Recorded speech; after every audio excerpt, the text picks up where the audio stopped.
솔로몬은 잠언 1장 7절부터 9장 18절까지 해서 약 15개의 교훈을 우리에게 줬습니다. 그 교훈들은 일반적인 원칙이나 결과들을 이렇게 쭉 소개하면서 성도들에게 여러분들이 어느 것이 좋은지 한번 선택하십시오 라고 이렇게 교훈을 한 것이 주 내용입니다.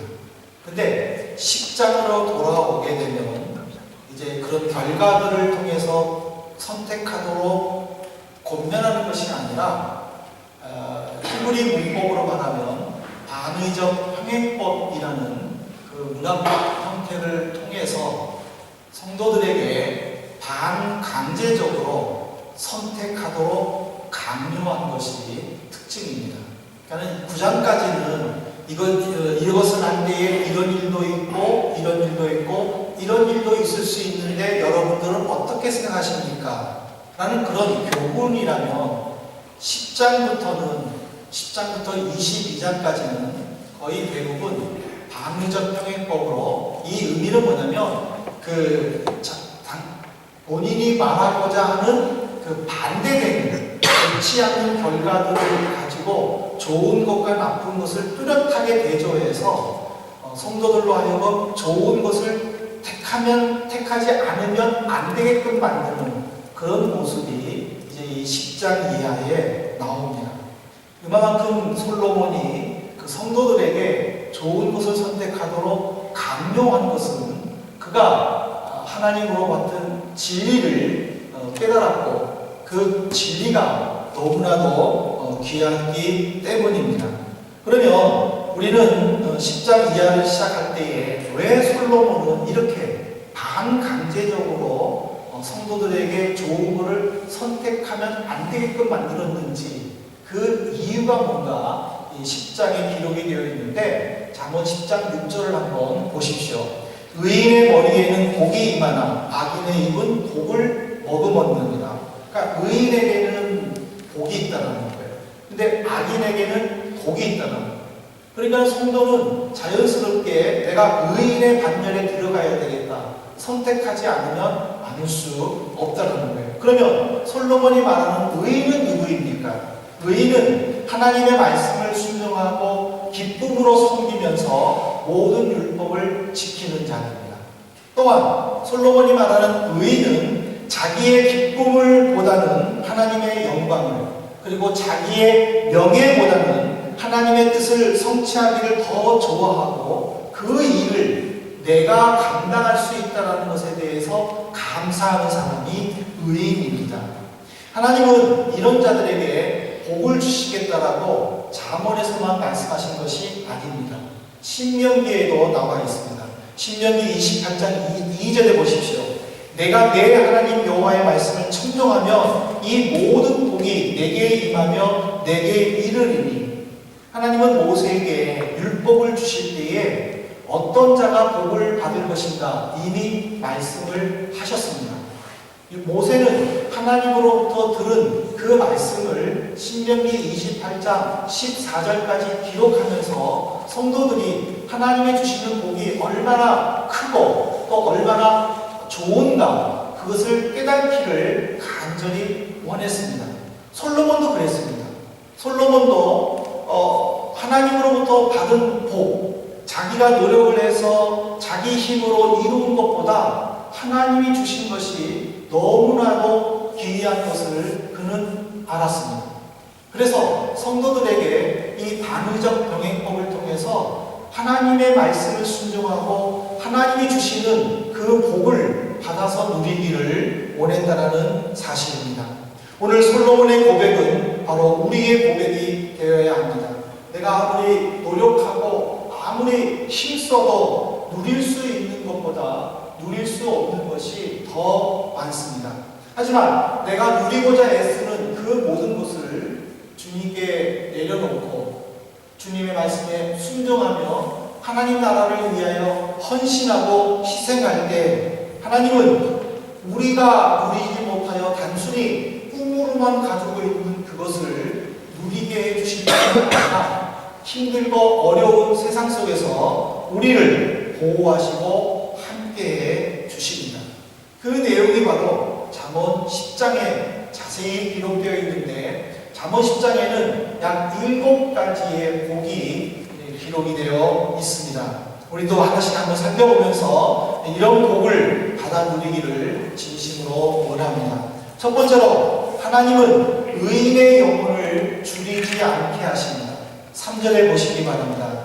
3절에 보면 3절을 통해서 의인의 영혼은 줄이지 않는다고 선언했습니다. 여기서의 영혼이라는 것은 영과 혼을 의미하는 것으로 전 인격체를 뜻합니다. 많은 사람들은 육신적인 배고픔을 면하기 위해서 새벽부터 저녁 늦게까지 일을 합니다. 그러나 때로는 그렇게 노력한 만큼 결실을 얻지 못해서 마이너스의 인생을 사는 경우도 있습니다. 또 어떤 사람은 그렇게 노력하는 것 같아 보이지도 않는데 너무나 많은 것들을 누리면서 살고 있는 사람도 있습니다. 그것은 그만큼 이 세상이 공평하지 않고 골고루 모든 사람들이 잘 사는 것이 아니라는 것을 단적으로 보여줍니다. 또 육신적인 배고픔은 면했지만 정신적인 공허함 속에서 각종 질병에 시달리는 경우도 종종 봅니다. 이것은 정신적 성장과 육체적 성장이 균형 있게 발전하지 못한다는 것을 우리에게 가르쳐 줍니다. 근데 예수님께서는 이런 힘들고 어려운 세상에 있는 사람들을 지혜의 근본이신 예수님께 나오도록 초청해 주셨습니다. 누구든지 그 말씀에 순종하고 주님께로 나오는 자들에게는 육체적과 영적 균형 있는 성장을 통해서 모두가 건강할 뿐만 아니라 배고프지 않겠다고 약속해 주셨습니다. 다윗도 솔로몬과 같은 고백을 이미 먼저 했습니다. 시편 37편 25절에 보십시오. 내가 어려서부터 늙기까지 의인이 버림을 당하거나 그의 자손이 걸식함을 보지 못하였도다. 하나님의 보호하심이 어떤 결과를 나타내는가 잘 보여주는 구절인데, 다윗은 하나님의 말씀에 순종하는 의인들을 결코 하나님이 버리지 않고 책임져 주신다는 것을 그는 깨달았고, 모든 것을 풍성하게 인도하시는 그 하나님을 찬양했습니다. 두 번째로, 실전을 통해서 하나님이 누구에게 복을 주시는가, 의인을 기념할 때 칭찬을 받는다고 했습니다. 여기서 의인을 기념한다라는 의미는 그의 죽음 이후의 삶을 의미합니다. 우리나라 말에도요, 호랑이는 죽어서 가족을 남기고 사람은 죽어서 이름을 남긴다라는 말이 있습니다. 그만큼 사람은 명예를 원한다라는 의미입니다.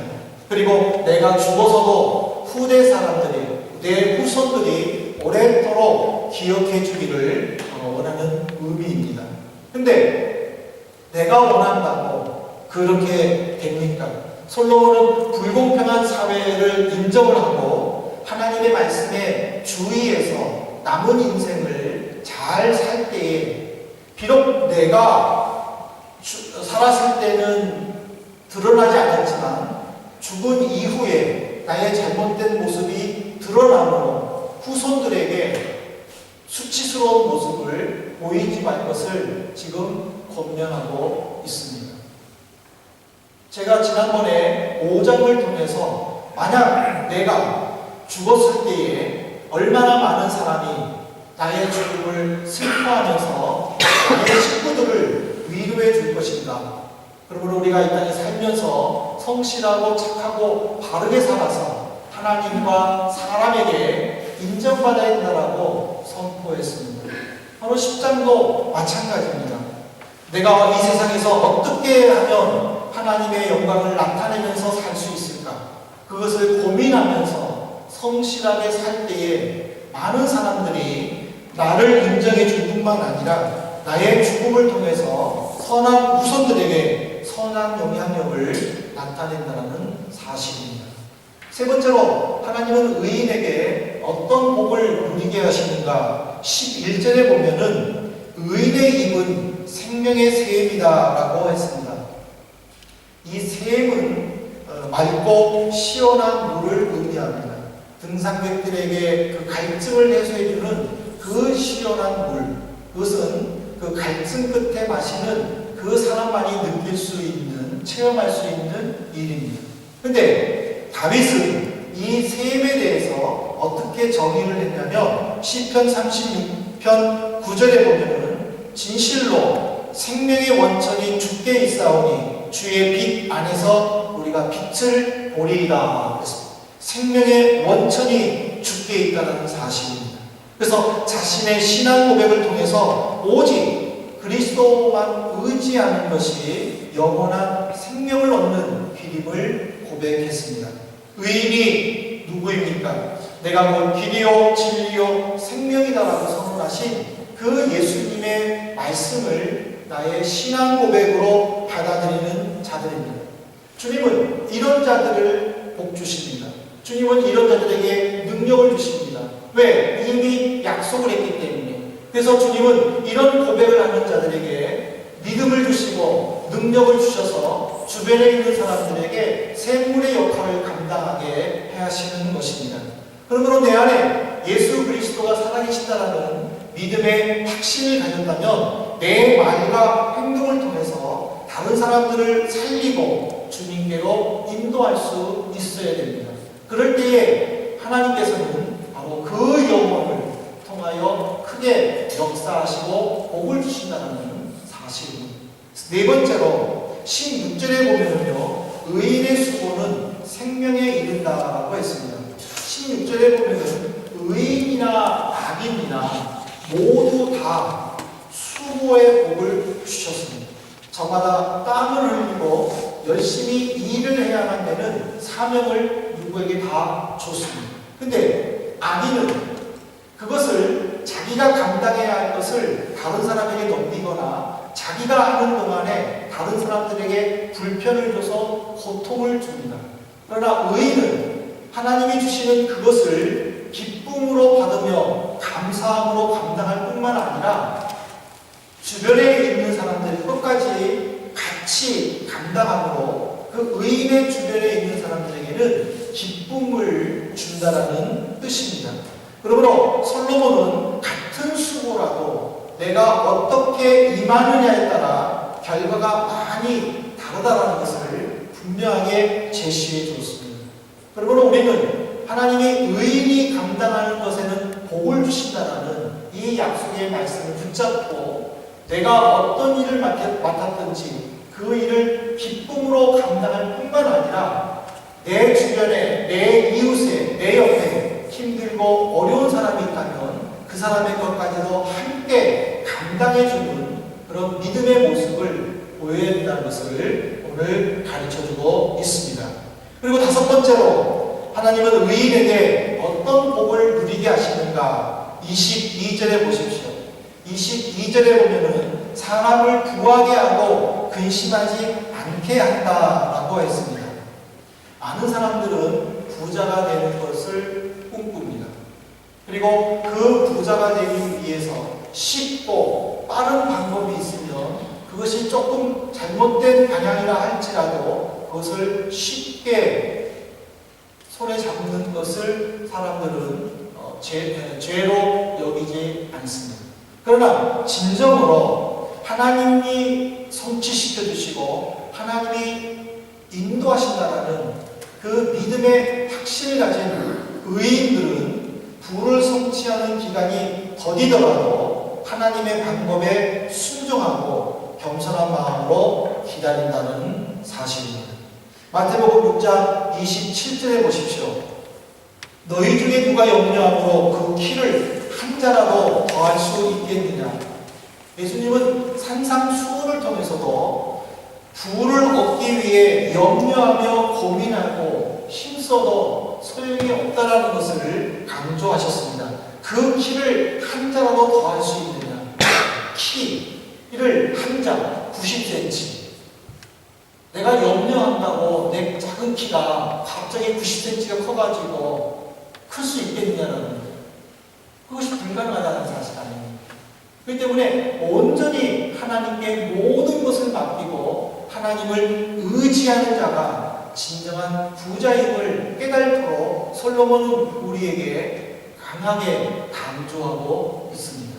그 다음에 여섯 번째로 솔로몬의 10장을 통해서 어떤 의인이 어떤 복을 누리는가 24절에 보면은 원하는 것을 이룬다라고 소개했습니다. 여기서 원하는 것이 이루어진다는 것은 두 가지 뜻이 있는데요. 첫 번째로는 이 세상에서의 소원을 이룬다는 것입니다. 하나님은 의인과 함께 하시기 때문에 그의 모든 것을 성취시켜 줍니다. 그것을 최초로 경험한 사람이 바로 우리의 신앙의 조상 야곱입니다. 야고보 창세기 28장 15절을 보시기를 바랍니다. 하나님은 들에서 잠자고 있는 야곱을 찾아가 주셨고 내가 너와 함께 있고 다시 너의 고향으로 돌아올 때까지 너를 결코 떠나지 않고 너와 함께 하겠다라고 약속해 주셨습니다. 야곱은 이 10년 동안 바담 아람에 있는 외삼촌 라반 집에 있을 동안에도 하나님은 그와 함께 해주셨습니다. 그는 마지막에 고백하기를 내가 지팡이만 들고 이 요단을 건넜더니 이제는 두 때를 이루었나이다 하면서 엄청난 부를 누렸음을 그리고 그 소원이 성취되었음을 하나님께 고백했습니다. 이 약속은 지금도 유효합니다. 우리에게도 이루어질 수 있다는 사실입니다. 그렇지만 반드시 이루어진다는 것이 이렇게 물질만 이루어지는 것이 아닙니다. 두 번째로 이루어진다는 것은 바로 구원의 완성입니다. 요한일서 2장 17절을 보십시오. 이 세상도 그 정욕도 지나가되 오직 하나님의 뜻을 행하는 자는 영원히 거하느니라. 사도 요한은 물질 세계는 한계가 있다라고 규정했습니다. 그러나 하나님의 나라는 영원하다고 우리에게 가르쳤습니다. 진정한 부자는 이 땅에 살면서 하나님이 주시는 복을 받아 누리는 것도 중요하지만 하나님의 아들을 믿고 예수 그리스도를 통하여 내가 영원한 천국에 이른다는 그 소망을 가진 것을 가르친 것입니다. 그러므로 솔로몬은 의인은 원하는 것이 이루어진다라고 하는 이 물질적인 완성과 그리고 구원의 완성의 이 두 가지 복을 받아 누려야만 된다고 우리에게 가르쳐주고 있습니다. 그러므로 우리는 이것을 통해서 마지막으로 누리는 것에 대해서 심각하게 또한 고민을 해봐야 되는 것은 바로 27절입니다. 27절에 보면은 의인은 장수한다라고 했습니다. 이 장수는 영생을 말합니다. 영생은 오직 예수 그리스도와 함께 사는 사람만이 얻을 수 있는 것입니다. 근데 이 세상에 있는 사람들은요, 하나님과 영원히 사는 것에 대해서 그렇게 크게 관심을 갖지 않습니다. 얼마만큼 내가 여기서 오래 사느냐, 그것에만 관심을 갖습니다. 우리나라도 비롯해서 많은 나라들이 요즘에는 100세 시대라고 합니다. 그리고 장수 프로젝트를 남발하고 있습니다. 그래서 조금만 건강한 것들이 있으면 그 건강한 것들을 소개해서 그렇게 살지 못하면 어떤 질병이 올 것처럼 우리에게 공포감을 심어줍니다.